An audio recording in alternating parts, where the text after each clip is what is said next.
Hello and welcome back to Off the Record. It's Sunday. I'm Rebecca Larson. And I'm Amy McElroy. How are you, Amy? I'm good, thank you. You? I'm great. I'm kind of excited about the topic that we have at hand today. But before we get on with that, I want to talk about last week's episode, which now Yep. I've just totally blanked what it was. What did we talk about last week, Amy? We did our marriage edition. We Oh, changed it up a bit and did love and lust. that's right. I think I kind of just blocked it out of my mind because I feel like I did such a terrible job. You did not do a terrible job. Well, let's hear what everybody was saying then after that episode. Okay. So Dwayne says there's a portrait of Anne Vavasor. She lived into her late 80s, nearly 90. So, and says, thank you, ladies. Thank you very much. Oh, he also sent a rose as well. So thank you. Oh, Um, Mark says, I enjoy your programs. Why not do one on Jane Shaw? So there's yeah. an option. We'll add it to our list, our ever-growing list. Yes, it is. Laurie says, really enjoyed this deep dive of these couple stories. I think the story of Anne Vavasor and Edward de Vere is especially scandalous Yes. since his wife was William Cecil's daughter. Yeah, I So can't believe definitely how did I forget to mention that? definitely too close to court politics. So, yep, I agree. Joni says, another great episode. Couldn't help thinking a lot of those mentioned today could have made bank if they had reality TV back then. Absolutely. I would watch that. Isn't that the truth? Drama. We Yeah. all love the drama. DC says, this was a hoot. More of these, please. Douglas says this is another great podcast. The thing with Anne Vavasor and Edward de Vere sounds like something on a modern soap opera or reality show. So, yeah. Laura says, you never disappoint. Good job, Rebecca. Please continue to stretch those wings. It must take a bit of time to read all the comments. Responses when they come are very much appreciated. It's better to have no reply than a bot reply. So, I remember yeah. saying that I needed a Then does Rebecca bot. Yeah, she then does talk about her thoughts on that, which are really interesting. But bless her, at the end, she does say, I will try to be more succinct in future. And I've already replied to that and said no, no, thank you. Keep it going. We like the long comments. And then Julie says, I enjoyed this episode, especially learning about Anne again. So Wow. looks like she was a hit. I have a suggestion for a future talk. What happened to the widows and children of the men executed with Anne Boleyn? So, That's an interesting one too. hmm, I wonder how much information is available on them. yeah, I'll have to do some digging. Interesting. Well, I will good. get my spade out. I I love the feedback that we get. You guys just keep that feedback coming. I know we got some stuff over on Patreon too that Amy doesn't necessarily see. It was all very positive and people Oh, that's encouraging good. me to keep at it. And Good. yeah, Thank you, everyone. I'm glad that Anne Vafasar was a hit because I just to me it's a great scandalous story. So Yeah, just it tells is. me trust my instincts when it comes to some of the stories to share. Yeah, everyone loves a bit of scandal. Oh yeah, who doesn't? Well, today's episode is actually a topic that Amy chose. I think she's been wanting to do this one for a little bit, and I think it's going to be a lot of fun. And it is, make sure I get this right. What if Henry VII had remarried? And what if he had Yeah. had children by that marriage? Yeah. Ooh. And before we get into it, we haven't even talked that I'm wearing my tiara today. No, it's uniform now. Has to be. I told Amy earlier, I was like, well, I put my hair up today and I never wear my hair up. And so I felt like I needed something to dress this all up today. It's so sparkly and beautiful. If you guys could have seen me before we started recording, I was in the bathroom. The bathroom lights were hitting it and it was so sparkly. I was like, I look so pretty today. This is my life. I'll just wear it the rest of the day, maybe, just around the house. Just don't forget to take it off before you go out. No, I'm just gonna leave it on, see what people say. When I go work at the library, I'll leave it on. Maybe I'll go to the grocery store and leave it on. I wonder what kind of looks I would get from people, or if they just smile. You know what I should do? I should go through the Burger King drive-through because every time I go there, they offer a crown. I don't know, you have Burger Kings there, don't you? Yes, Yeah, every time I go through the drive-through, they go, "Would you like a crown today for the queen that you are?" And so, I've already got one. yes, it'll be exactly it. Like, top this, baby. This is Yeah, like the please do real. it. Usually, I'm all flattered. I'll go, "Sure, I'll take a crown." It's so silly. I don't Is ever it wear it. literally like a cardboard crown? Yeah, yeah, Okay. pretty I much. don't think our Burger Kings do that. I don't know why that. Well, probably because you guys have the monarchy, so everybody's like, whatever. Here we're like, Yeah, yes, right. please. Oh my gosh. Anyway, okay, so now that I've sidetracked us for a little bit, let's get back to the topic at hand. I want to set the stage a little bit and just kind of throw out some dates and timing so that we understand all of this. So we're talking about Henry VII, Henry Tudor, who was born on January 28th, 1457. So these like some of the things that we want to keep in mind during this episode. And Elizabeth of York was born February 11th, 1466, which makes them both Aquariuses, by the way.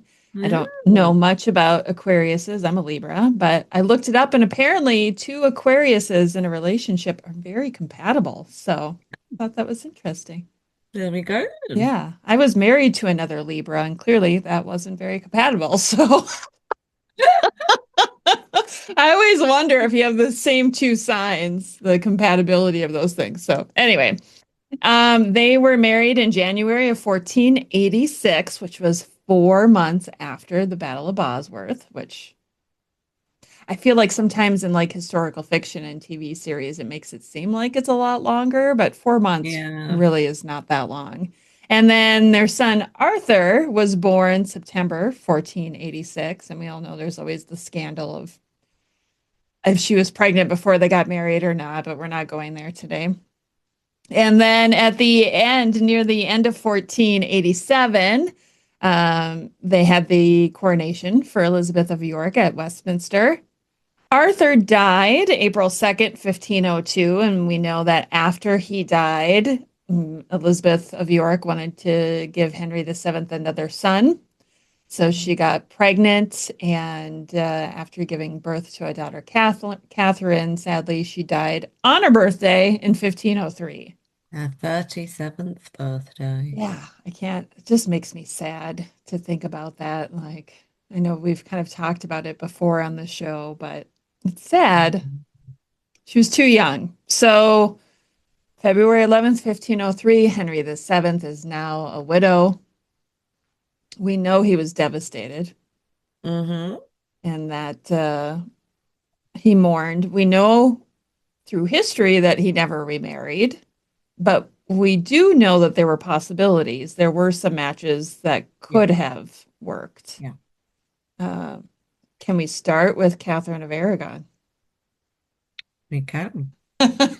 Um, so Catherine of Aragon was obviously married to his son, Arthur. Yeah, Um, when Arthur died, she came back to London and she was kind of like in limbo because the discussions then were the fact that Ferdinand wasn't paying the rest of her dowry. What happened? Henry VII is obviously kind of like, no, the marriage happened. You need to give me this money. yeah, Ferdinand is like, no, your son's dead. You need to give me back my daughter. Or marry her to your other son. yeah, And obviously, not straight away, because as you've just said, Henry VII was hit hard by the loss of Elizabeth of York. And like I actually feel for him. I really, really do. I think people often see Henry as like this really serious, money tight king. And I don't think he was. I think he just loved his family. Yeah, Hmm. he was careful with money, but good for him. It Yeah. wasn't like his son throwing it away. So I don't think he was a miser, and I think he did absolutely adore his wife. But he was a king, and at that point, he had one male heir left. Yeah. So I think he looked and thought, well, it's possible. However, the records don't actually say that he suggested it. What they actually say is one of the ambassadors to the Spanish court wrote that he'd heard it at the English court. Now, Oh. that to me is very, very different from saying the English king spoke to me about a possibility of marrying your daughter. So the ambassador Puebla is writing to Isabella. There's two very different things there. So I don't know if we can actually say Henry VII wanted to marry his widowed daughter-in-law. I think it's possible that it's probably just been raised as, well, if he did marry her, it stops all the arguments about money, who owes who what, blah, blah. That's all finished. But obviously, Isabella, the negotiations had already started about her marrying young Henry. Hmm. They hadn't got far at that point, but it had been raised. And Isabella, when she heard that it had been mentioned, was absolutely disgusted. And what she actually said was, it would be an evil thing one never before seen, and the mere mention offends the ears. So my modern day translation is, "Oh hell no." Yeah, it is. And to be honest, you can't blame her at this point. In 1503, Henry VII is 46 years old. Ah, Catherine of Aragon is 18. right.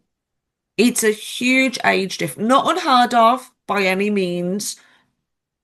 Well, you can look at Mary Tudor and Louis later, but it's a huge age difference when there is an alternative in Prince Henry.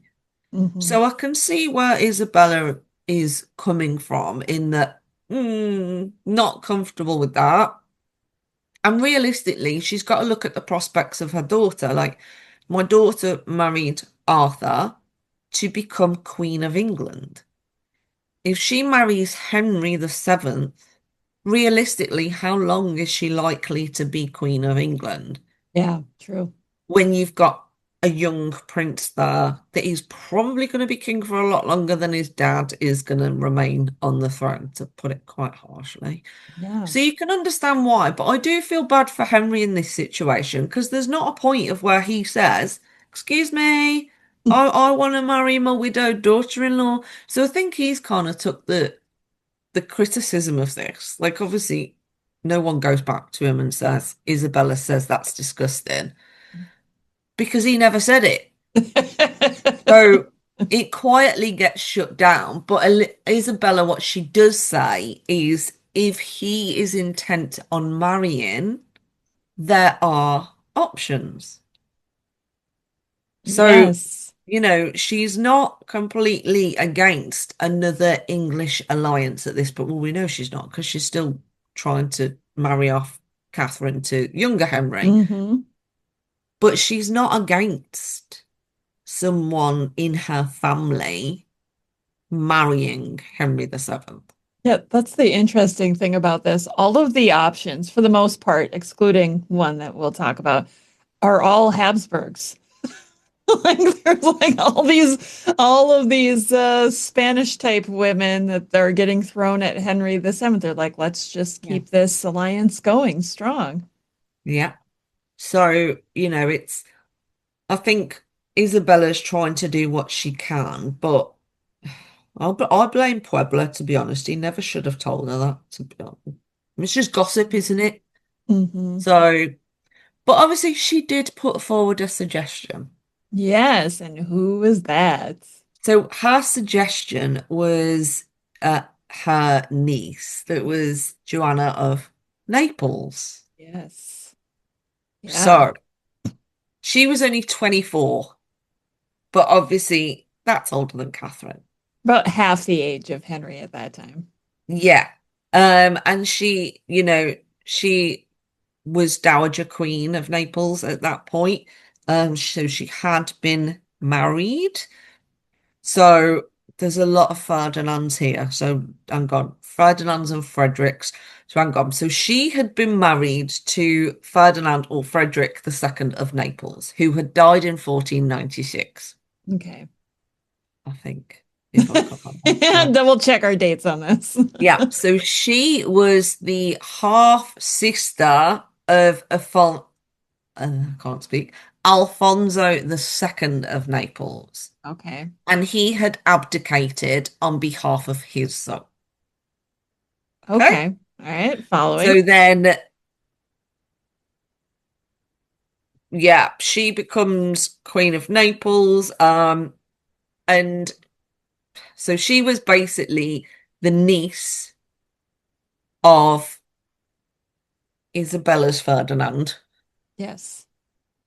So, yeah, So related. They're related. yes, yes. And Henry VII actually sent envoys in 1505, so 2 years after Elizabeth of York had died. So by then she's actually 26, but that means he is 48. Yeah. So he actually sent envoys. God, I can't speak today. That's okay. Usually it's Envoys to me. report on her appearance. Yeah. So I obviously from that we know that that is one that he did consider himself. It's not a rumor mill of I heard it in the English court. This is a genuine somebody go and Yeah. report back to me. Yeah. We can compare it to Henry VIII and Anne of Cleves, right? Yeah. And this is one that Isabella was not against. So there was that option. Yeah. Um, who do you want to talk about next? Oh, geez. Okay, so next, of course, if we're going to stay kind of on this line, we have to bring up Juana of Castile too, and how Yeah, she was an available bride. I had written down somewhere. Oh, yeah, her husband, who Emma and I would call Crybaby, yeah. he died in 1506. So we're Mm. looking at about 3 years after Elizabeth of York Yeah. died. Um, of course, another option for him to kind of look into. I think at that point, Isabel of Castile was already dead.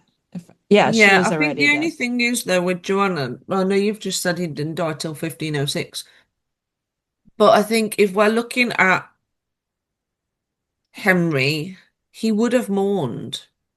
I don't think he's looking for marriage in 1503. And 1506 is only really a year after he sent envoys Yeah. about Joan of Naples. So, and well, it probably would have been more than a year because obviously you've got to let her mourn as well. Um, So I don't think it's out of the question. Yeah. So he was like, you mentioned Joanna of Naples, and that marriage didn't happen. I think it was because of some political and financial reasons that everything fell through with that one. Well, So, yeah, there were actually negotiations. Now, the only thing that I think crumbled this one completely, obviously you have got all the talk about Joanna being mad, and I don't believe yeah. that at all. I don't think No. that at all. I think she's very unfairly been maligned. I think her own father did that to her, Yeah. which less said the better, in my view. But part of their negotiations, because obviously she was Queen of Spain, Mhm. Yeah. Technically, at that point, she was Queen of Castile because Queen of her mother had Castile, yielded, yeah. but And I then, think Ferdinand saw that as and I know he wrote things like, "Oh, I'd rather have Henry VII as a son," and Really? So Yeah. you didn't think that, the King of England would also possibly be King of Castile through your own daughter? You weren't bothered by that, Ferdinand. Right. Okay then. But part of the negotiations dictated that Henry VII would live in Spain for a period of time. Oh, yeah. That's not You want a ideal. king to leave his own country and reside in Spain when he's only got one living male heir left? Yeah. I don't think so. No. There's no way Henry VII is going to do that. Uh, Absolutely no way. that just opens up a whole new can of worms. If he would do that, who would act as regent in the country while he was Exactly. gone? Not his son, not Henry Exactly. VIII. So, and I think that's probably why that one fell through. Don't know for definite, but I would imagine Henry's view of that was, yeah, I'm not leaving my country for however long it was that was Yeah. dictated. But yeah, you can see why he didn't go. Yeah. Well, that would be ridiculous. And to be Obviously. fair, Ferdinand probably put that on purpose because he didn't really want him there, did he? So Yeah. He's like, let's make it he's, impossible. yeah, he's not stupid. And then he said, So oh, well, guess what? My daughter Juana is mentally unstable. I'm going to lock her away and I'm going to be the King of Aragon and Castile. yeah, Funny how of that worked out course. in his favor. He's such a slimy dad, isn't he? I know. He's horrible. Like he's literally horrible. Like when I read about Mary and Charles further down the line, and I'm totally going off tangent here, but he's like, if this marriage goes ahead, I'm going to disown Charles completely and give everything to his younger brother. Like, what? Like, Yeah. if we can get this much money out of Henry, I'll sign the marriage pact. Like, mate, like, just no. And then obviously everyone's like shocked Pikachu face when Mary goes off and marries Louis instead. It's like, well, Ferdinand, it was actually your fault. So, Yeah. Uh-huh. and Maximilian, but whatever. Yeah, we'll just blame Ferdinand. I think that's an interesting, though, one of Castile and Henry VII. I think that could have been a good one. That could have been a great marriage, but Certainly powerful one. yeah, but it would have been complicated because she was the Queen of Castile, technically. Yep. So would she want to leave Castile? Because she would know, oh, Dad's going to want to take over if I Yeah. go anywhere. That's probably why Ferdinand was like, "Oh, Henry, why don't you come over here then?" Because he knew either But way. then to be fair, that could have worked out for him because he could have just said, you go to England, I will rule Castile in your name, Yeah, which is what he did anyway. So it literally would have made no difference other than the fact that your daughter would not be locked up like she was in prison, yeah, which would have probably been the kinder option. Well, although I suppose it's whether she would have wanted to marry again. If she was straight against it, then I hardly doubt being sent to England to marry Henry VII was high on her yeah. priority list. You're But, probably right there. I'm sure it's better than being locked in some rooms on your own. I have to look up now because I'm curious when exactly Isabel of Castile died. Because to me, that's going to make, oh, no, I guess she died in 1504. So at this time, she was already gone. Okay, so that leads me to a question that we might not be able to answer today because I just thought of this now, but I find it interesting, like how many times in history has a queen married a king of another country like that? And she would have been queen regnant too, not like queen consort or dowager queen Hmm. consort. She was a queen regnant essentially of Castile at the time. Like off Yeah. the top of your head, can you think of another instance where an outright king and queen in their own countries wed? No, because even Mary, Queen of Scots, when she obviously left Scotland, she was queen. Yeah, Francis right. wasn't. He Same wasn't with, he yeah, wasn't king. He was still the heir. But I think that's probably I could be wrong because I'm just thinking off the top of my head, but that's the only one that I could think of. Yeah, the other one that just popped in my head obviously is Mary the First and Philip, but I don't he wasn't king of Spain at that time either when they got married. No, he'd been great. He'd been given, what was he given? I can't remember. He was given something to make Oh, him equal, but it was definitely he wasn't Spain at that time. was he king of Naples? Was it Naples? Yes, Okay. it was Naples. I was going to say, I knew he was king of something, but I couldn't remember off the top of my head. I remember it from our other episode a few weeks ago. We Yeah, talked I was about like, him and I his think dad. so. There is an example of a king and queen, but also a little bit different too, because it was the king of Naples. It wasn't like And I they, think it's a bit different in the fact that their marriage things, their treaty basically said that he couldn't take Mary off and around. yeah, So she couldn't just up and leave. Well, she probably could have if she really wanted to. Who's going to stop the Queen? But yeah, I think for Henry VII, it would have been a bit different because obviously he's not going to leave England. He's not. It'd be unsafe to do so. Like a massive risk for him.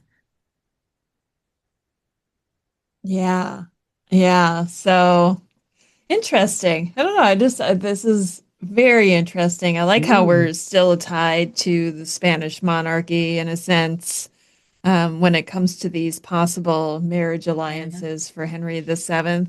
Do you want to stick with the Habsburgs or do you want to move to the other one? Now we'll stick with the Habsburgs because I think the other one is the extreme. Okay, Nah. I think that's good. Well, sticking with the Habsburgs, now we have who, if I have my genealogy right, Juana of Castile's sister-in-law. Margaret of Austria, who Dr. Emma and I have called the marketing queen because that's really who she was. But yeah, she was the sister, right? God, I might Yeah, have this wrong. she was Crybaby's Yeah, sister. She was the daughter of Maximilian. that's right. Yes, the daughter of Maximilian, the So she sister of was Philip. the auntie of the future Charles V, Holy Yeah. Roman Empire. Yes, and we love her. I think Do she you know is what? what. She's so fascinating. She's literally that woman that I think if I lived during that time, I would want to be her. Yes. Yeah, I'm really excited because there is a historian and author who's sending me a book that they've written on her, and I cannot wait to read it. So once I get that, we'll be talking more about Margaret of Austria. You'll have to spill the beans to me later because I I don't know about this. I will because I'm just fascinated by Margaret. She would have been the perfect marriage partner for Mm. Henry VII. But why don't you do you want to give the background? So you probably know it me. I actually feel it's another one that I feel for. Like in 1503, when Elizabeth of York died, she was only 23, so a little bit younger than the others, apart from Catherine. Yeah. But she'd already been like widowed twice. Well, one was 1504, but still. So her first husband was John, Prince of, I don't know if I'm saying this right, Asturias, I think. Asturias. Yeah. So that one didn't last long at all, probably No. was not consummated. But Oh, no, that one, the story with that one. So that's Catherine of Aragon's brother, oh yes, Juan. sorry. Yes. Yes. Yeah. That he allegedly died from overexerting himself in the marital Yes. bed. Yep, sorry. So that was her first husband. And then she married Philibert II, who was the Duke of Savoy. Yes. And he died in 1504. Um, and I think after that point, Margaret just said, enough's enough. Like, I'm not doing this anymore. And to be fair, you can't blame her. Like she lost her child. Mhm. Like it's quite sad. Like towards obviously when you look at her years later, it looks like she had an amazing life. Like she was regent of the Netherlands on behalf of her nephew. She's got an emperor for a dad. Like living life. Like she's got visitors like Henry VIII and Henry Cavill coming to visit her and stuff. Like, it's not a bad life. But then when you look at her earlier life, it is quite sad. Yeah, it is. And apparently Maximilian actually offered her to Henry VII, as in like, hey, I've got a daughter. If you're looking for a new wife, I've got a daughter. And I think the thing with Maximilian is he was never sat still. Everything I've read about him, he's off doing something. He's off fighting another war. He's off reinforcing something or laying siege to something. He's always fighting. So I think it was I need money. It was a constant, I need money or arms. I need to pay my men. I need, I need troops. So I think for him, it was more of a business deal. And obviously back then, you generally did what your dad told you to. So, you know, it's one of those things. And it was part of negotiations. So when the negotiations were taking place for Princess Mary, Henry VII's daughter, not Henry VIII, to marry Charles, the marriage of Henry VII to Margaret also formed part of that. Oh. So it was actually seriously, seriously considered. And there was a treaty drawn up in 1506. So, Oh. it got to the point that it nearly, nearly happened. Even, 2 years later, 1508, negotiations are still going on. And if you know anything about Mary and Charles thing, you'll know how long that went on for, those negotiations. So, Margaret eventually declined and she did not want to remarry. I'm sure she didn't want to leave too. Like, why would you Probably leave? not. Like at that point, she's in a really good position. Do you know what I mean? Like, she's got her own court. Like, leave the woman alone. But yeah, so I think she probably would have done it if her dad had forced her to. But I would say Henry VII, quite chivalrous. I don't think he would ever marry someone that turned around and said, I do not want to marry you. I can't see that happening. But then obviously in 1508, the negotiations are still going on. Margaret kind of goes, and months later, Henry's dead. So I think we don't know what would have happened there if Henry had lived longer. For instance, could that whole treaty have gone ahead? So could he have married Margaret, Mary marry Charles, all part of the same treaty? Yeah. Could have happened, but Henry died. So I think his death, well, obviously it ended all negotiations because he was dead, but Right. I think it's interesting of what possibly could have happened if he'd have lived even just a year longer. hmm She probably would have ended up right in the same situation as her former sister-in-law, Catherine of Aragon. She moved there, get married, and then shortly after your husband dies, and now here you are, a widow in a foreign country. What do you do? Do you stay? Do you go back home? What I think happens? she probably would have gone back home, to be honest, because, you know,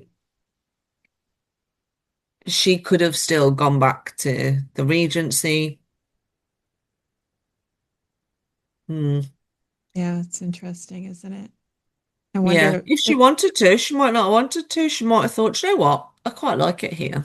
I yeah, don't know why, because it does nothing but rain here, but she might have. She might have liked it. Who knows? maybe she would have liked to be in the same place as Catherine of Aragon, Maybe it seems like they were pretty close from what Dr. Emma has told us in the past that they were close. would that have been enough for Margaret of Austria to stick around? She might have liked to be in the same place as Henry Cavill too. So, Yeah, I mean, who wouldn't? you know. I love how Henry Cavill has slipped into the episode at least twice now, and it was not by me, you guys. I think we found a He new. did steal a ring off her. So Oh, that's true. He did. I forgot all about that story. I feel like we should just do a whole Henry Cavill episode. I mean, Charles Brandon episode. That's the one person I don't have any books on, and I'm pretty sure there's been books written about him. But yeah. I don't, Charles Brandon is, I don't know, there's something about him that's kind of gross and despicable too. Like the fact, There's one by Sarah Beth Watkins that's the I can't remember what the title is, but it's about Mary and him. yeah. And there's another one that's called The Brandon Men. That's Oh, pretty good. that one's That's very good. So by that's definitely worth a read. Sarah Bryson wrote that one, Yeah, right? Yeah. I have her Mary Tudor book, but I never got the Brandon Men. yeah. Well, I might have to start doing some reading up on Charles Brandon. I don't, I he's probably like one of those villains from history that people love to hate, like Thomas Seymour. So I think I'd have a hard time reading about, because I know like To be fair, people, when I wrote about him, I was like, really? Like, did you have to do that? right? But was he, that's always the question with these men from the Tudor court. Were they any different than any other men? I mean, maybe No, I some think were, they're just men of their time. yeah, And, we could turn around now and say that he was a womanizer and he was this and he was that. It's like, yeah, he was. yeah, But, if you're a man that has no money and you're given an opportunity to have money yeah. back then, that's what you're gonna do. Yeah, it's different from now. Like now we marry somebody for love, right? Yeah, But back you then, can't just go negotiate a better wage with Henry VIII. Like it's not gonna work. right? So, or look for a new job. What are you gonna do? Apply to be Maximilian's best friend instead? Like, Yeah, it's limited opportunity, isn't it? I'm not saying what he did was right, by the way. I think he did behave badly when he was younger, but I just think he was a man of his time. yeah, yeah. And we might look at it being gross when he married his ward, Catherine Willoughby, when she was like 14 and he was Yeah, ancient. It's just how things worked back then. It was all yeah, negotiations for money and power, and yeah, very different from today. So yeah. we love to hate them, but we have to remember we didn't live 500 years ago. We Hmm. don't really know what it was like to live then. We can only speculate from the original documents that we look at and Yeah. letters. And I Yeah. think, you've got a lot of leeway when you're married to the king's sister Yeah. and you owe thousands of pounds to the king. But when she dies, he doesn't wipe her debts out straight away. And he starts calling in debts. What are you meant to do, really, when your biggest income was your deceased wife's dower from France? Yeah. Yeah. That's So, again, not saying what you did was right, but you either lose your home and everything else, or you remarry and oh, pay your debts. I just am seeing a lot of parallels between Charles Brandon and Thomas Seymour right now. But we'll save that for another time, right? We'll save that for the live that I'm doing with you on Substack on the Yes. 20th. So Yeah, absolutely. I don't want to reveal too much now. That's like a big reveal day for me to give out some of my research. Which Hmm. does remind me, if you've got any questions for Rebecca, leave them, Yeah. please. Send I them to will pick Amy. them up. Send them to Amy, please. All kinds of questions. Yes, That's all I want to say. All kinds of questions. yes. I am Okay. happy to interrogate. It's gonna be fun, isn't it? I feel like I'm just gonna be bright red through that whole thing, so I'm gonna be so nervous and put on the spot. It's gonna, You'll be fine. I'll be I don't just. bite. That's a good thing we're on Zoom. I feel like you probably would bite. Oh gosh. Okay, so now we're down to the last one. Dun dun And dun. this is one I hadn't even considered. So this one's all on Amy. Whatever she says, you hold it against her, not me. Please don't. I think this is an interesting one too. I think it's a possibility. It So, is a possibility. It's a very far-fetched possibility, yeah. but it's a possibility all the same. You want me to say her name? Yeah, Okay. We've talked about her on the show before. yeah, Probably you all know her best from her beautiful painting where she's holding the green parrot, and we're talking about Marguerite of Angoulême. Or Margaret. You yeah. can call her Marguerite or Margaret, whichever. Yeah. So she is the sister of Francis the First. Obviously, he was not Francis the First at this point in time. Um, and the daughter of Louise of Savoy. Yeah. So people are probably sat there thinking, hang on a minute, like if Francis the First was a king at this point, how old was she? She was 11 in 1503. But we do have to look at obviously what was the age for marriage back then. 11 is too young, Mhm. but we know that Henry VII mourned. So I think we're at least looking at 1504 before he would have even considered it. And there's also the negotiation side of similar to Margaret when she married James of Scotland and was kept in England for another year. That's a possibility that they would have said she's not coming till she's 14, 15. It's possible. Um, but it's an option. She was the niece of Louis.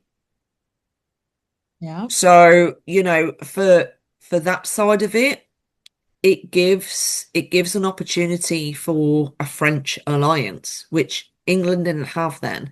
They already had a Scottish alliance because Margaret was married up in Scotland. Yeah.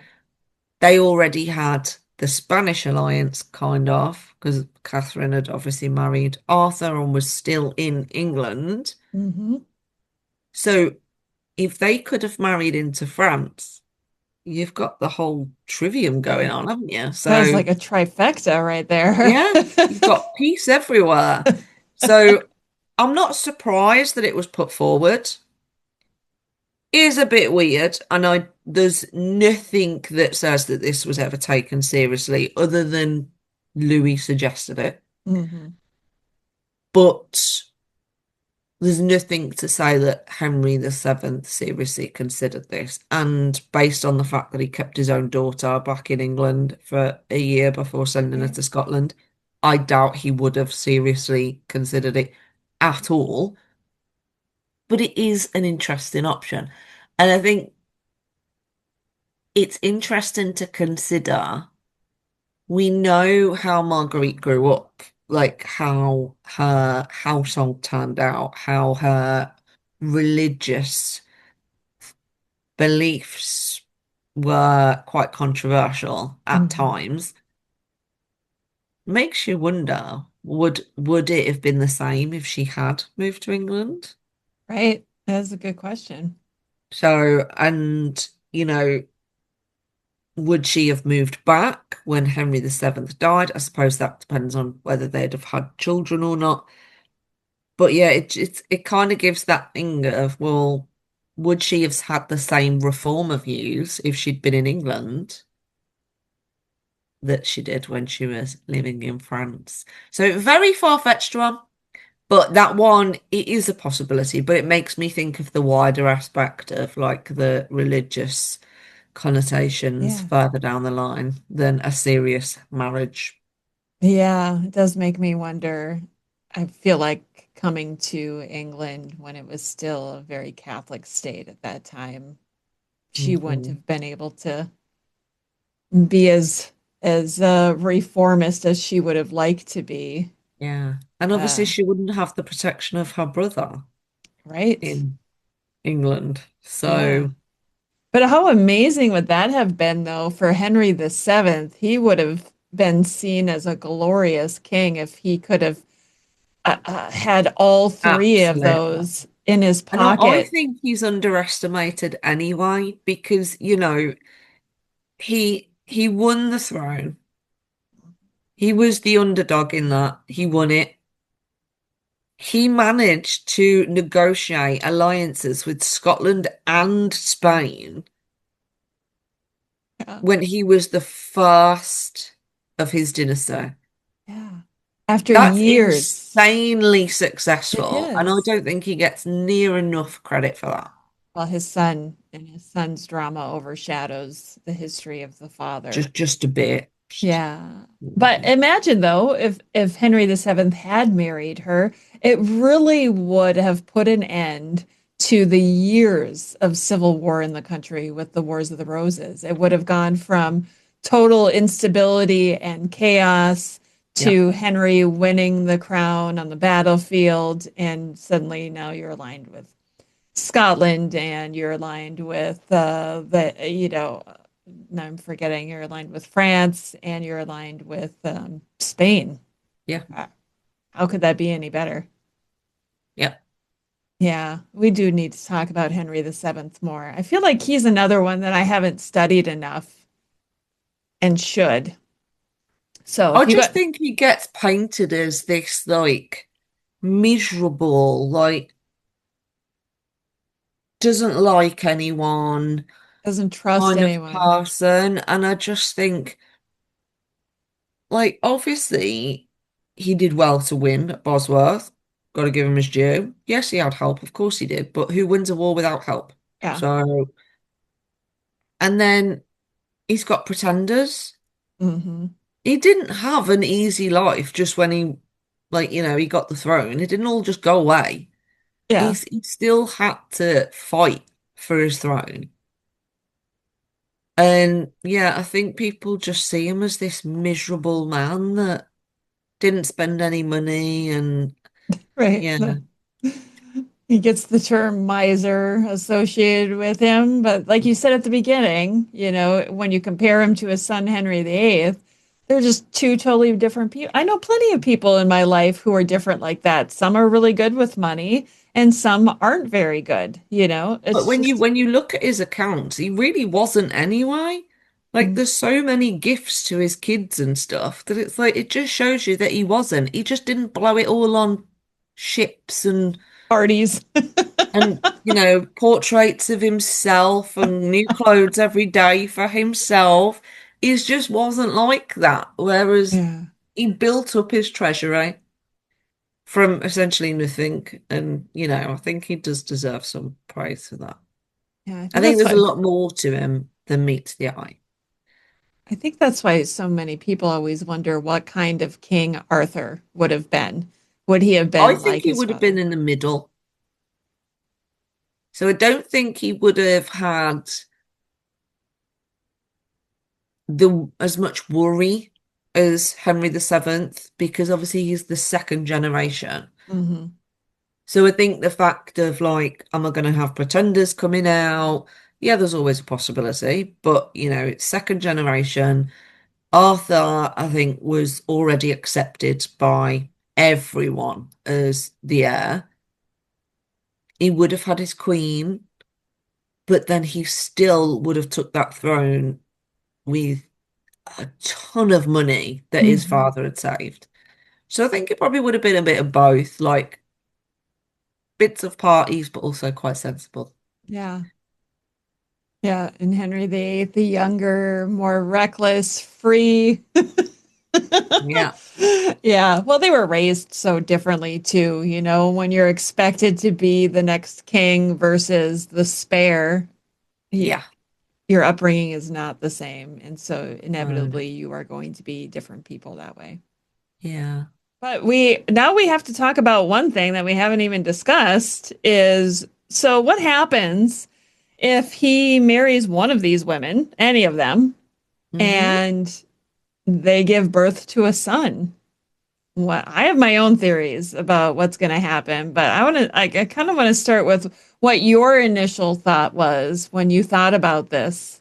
Well, I think it's just an interesting discussion point, isn't it? Because I think when we look at Henry VIII, we now imagine that angry, paranoid man that cut off people's heads and all of that.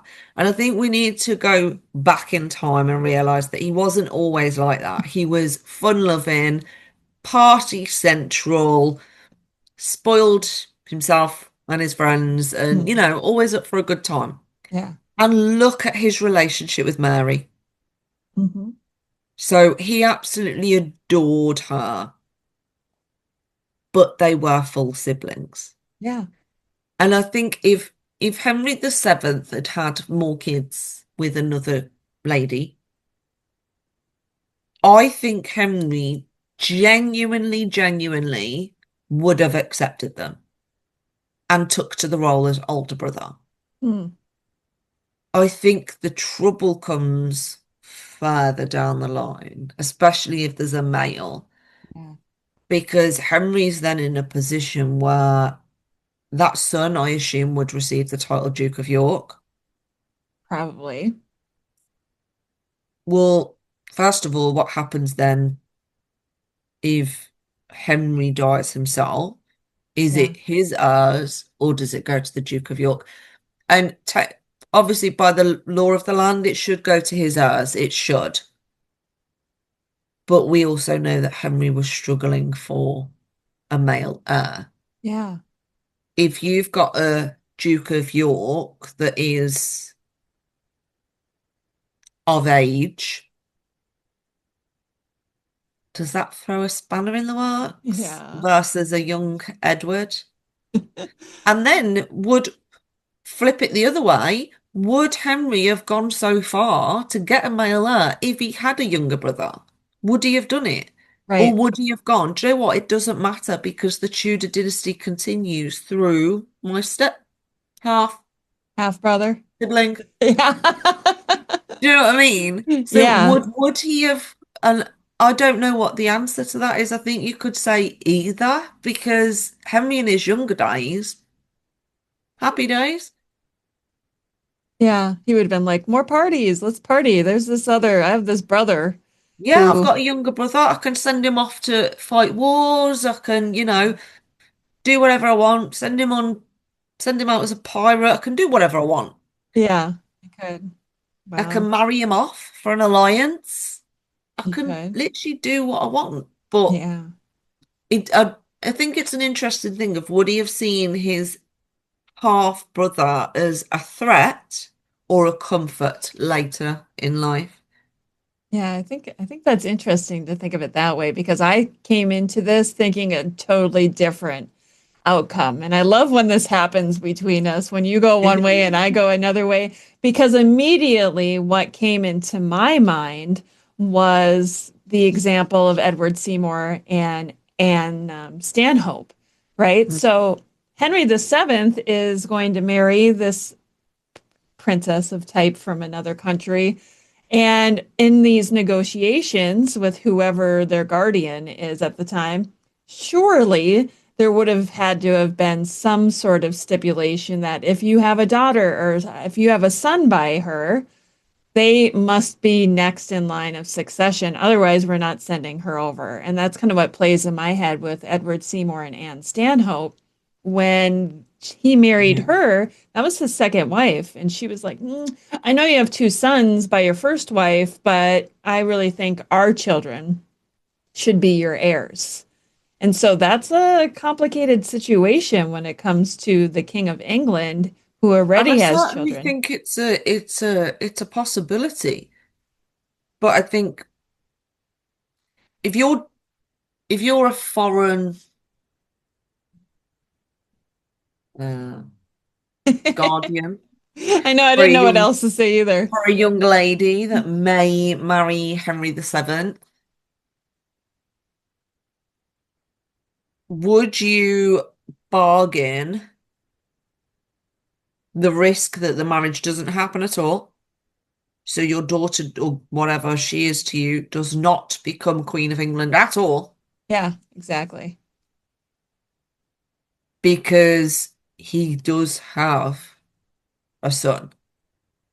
And I don't think Henry VII ever would have agreed to that. One, because of his love for Elizabeth of York, and two, because of the importance that he placed on uniting Lancaster and York together.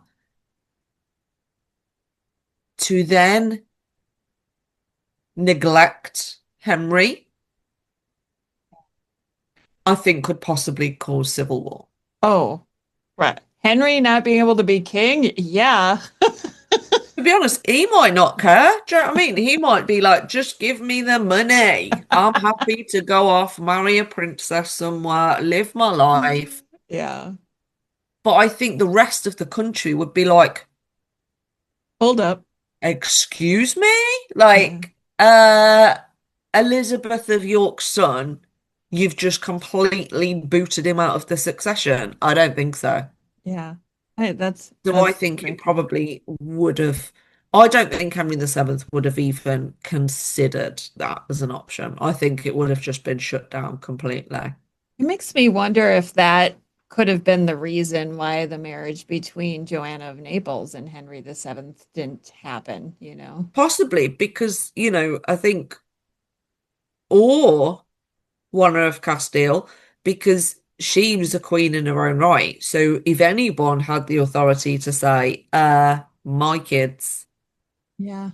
it's a queen. But at the Yes. same time, Henry could have gone, well, yeah, our kids can have your throne. My previous kids have my throne. Yeah.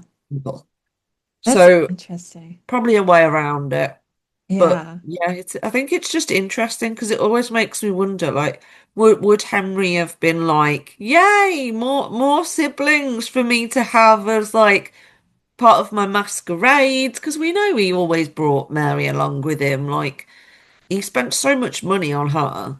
It's insane.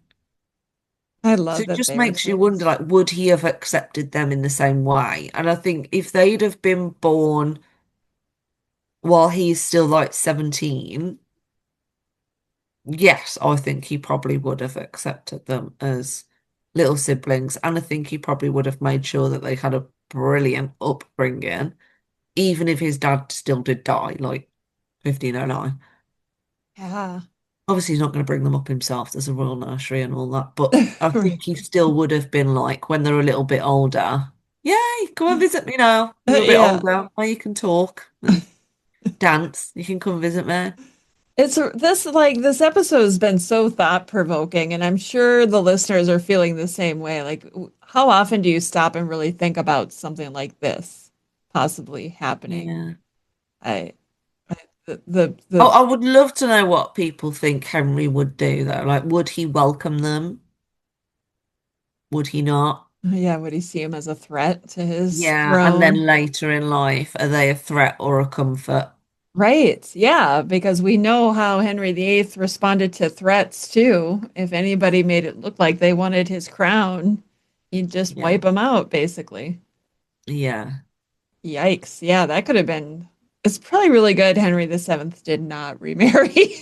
And to be fair, he could have had a younger brother that was his right hand man Yeah, that he completely trust like Charles Brandon, but actually half brother. yeah. It could have been that relationship. He never doubted him, did he? So, well, he on occasion, but he always forgave him. I never doubted him. Well, a couple times, but Yeah, but do you know what I mean? Like, it could have been yeah, that kind of relationship that he just never saw it as a threat and thought, you know what? If I don't have a son, my brother's there. Yeah. Somebody that we haven't even considered in any of this conversation is Margaret Beaufort. What her part in all of this would have, because she was still alive while Henry Yes. VII was alive. Yep. And what would she have been saying to him behind the scenes? Maybe she would have been worried about him having children by another queen consort. Who knows? Possibly, because she was close to her grandchildren, wasn't she? And obviously, any other children would still be her grandchildren, but there's a big difference between a grandchild that's maybe one, two, than the grandchildren that you have seen raised up to Right. teenagers. You've seen their brother die, their mother die. Hmm. You're probably gonna want to be protective of those. Yeah. But at the same time, Margaret was smart, so I doubt she would have been critical of Henry remarrying if he chose to, because he needed to secure the dynasty.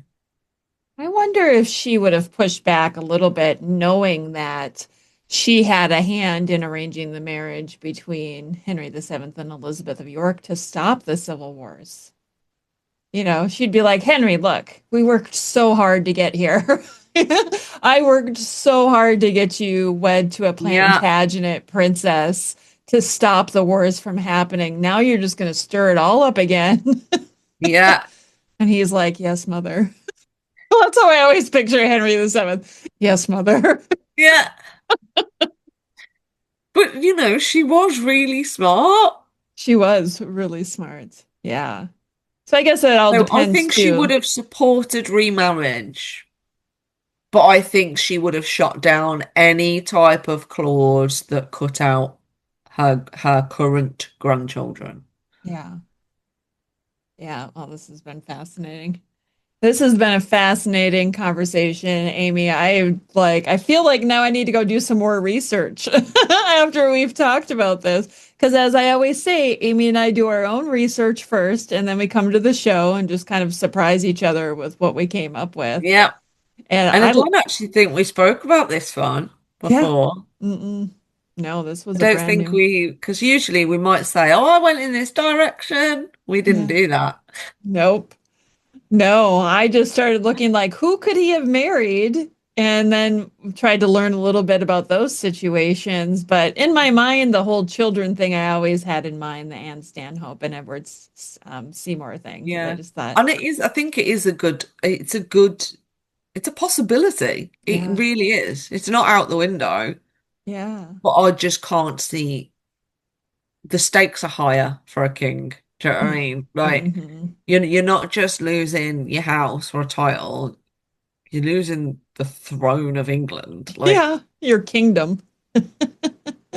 So I you guess, better be the best princess in the whole wide world to convince a king to cut his children out for new right. ones Yeah, I have so many ways that I could and go with possibly this. cause another war I'm that gonna he's managed to end. Yeah. Yeah. Well, okay. So I want to pose the question to the listeners then.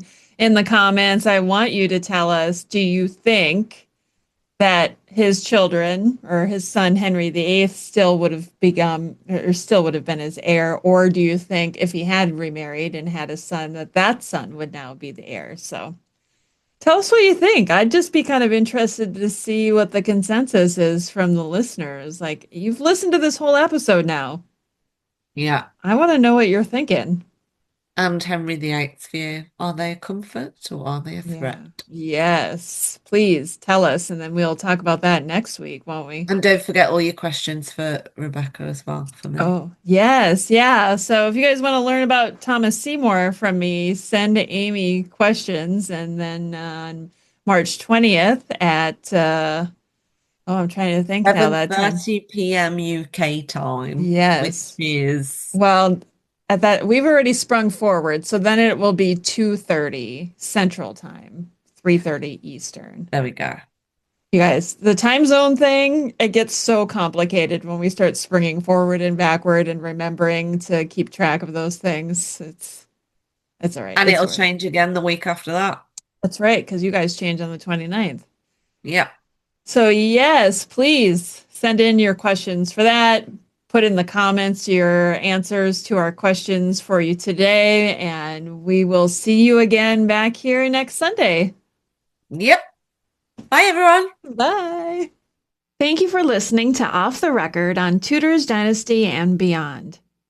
If you enjoyed this episode, make sure you're following the podcast. And if you'd like to support the work that goes into researching and creating these episodes, you can find extra content and ways to join the community through Patreon and Substack. And don't forget, you can now comment directly on episodes over on Spotify. I love reading every single one. Until next time, stay curious, and I'll see you back here for more royal drama and real history.